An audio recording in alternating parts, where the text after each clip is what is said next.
தற்பொழுது அண்மை செய்திகளை பார்த்துக் கொண்டுள்ளோம். புதுக்கோட்டையில் மீன்பிடி திருவிழா வெகு விமர்சையாக நடைபெற்று வருகிறது. இதுகுறித்த கூடுதல் விவரங்களை செய்தியாளர் சுவாமிநாதன் வழங்க கேட்கலாம். வணக்கம் சுவாமிநாதன், விவரங்கள்.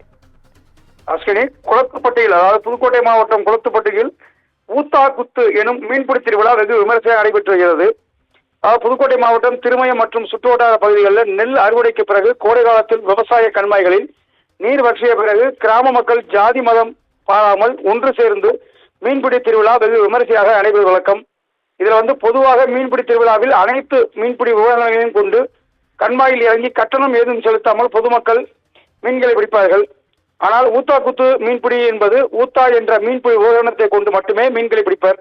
ஆனால் ஊத்தா குத்து மீன்பிடி என்பது 100 ரூபாய் முதல் 500 ரூபாய் வரை கட்டணம் செலுத்தி டோக்கன் பெற்றுக்கொண்டு ஒருவருக்கொருவர் ஒரு ஊத்தா மட்டுமே பயன்படுத்தி மீன்களை பிடிக்க வேண்டும் என்பது இந்த ஊத்தா குத்து மீன்பிடியின் கட்டுப்பாடாகும்.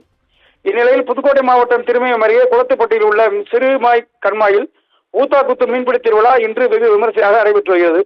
இதில் பல்வேறு பகுதிகளிலிருந்து 300க்கும் மேற்பட்டோர் கலந்து கொண்டு ஒரு ஊத்தாவிற்கு 250 ரூபாய் செலுத்தி ஊத்தா பயன்படுத்தி நாட்டு வகை மீன்களான கெளுத்தி, கெண்டை, ஜிலேபி, விரால் மீன், கட்லா, லோகு, பில்லுக்கண்டை உள்ளிட்ட 4 கிலோ வரையிலான எடை கொண்ட பல்வேறு வகையான மீன்களை பிடித்து மகிழ்ந்தனர். மேலும் போட்டி போட்டு மீன்பிடி தொடங்கியவுடன் உபகரணமான ஊத்தாவை கையில் ஏந்தியபடி போட்டி போட்டுக் கொண்டு ஊனையை நோக்கி ஓடியது காண்பர் மனதை கவர்ந்தது.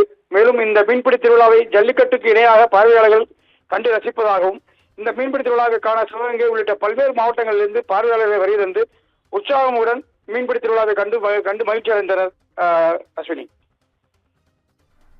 விவரங்களுக்கு நன்றி சுவாமிநாதன்.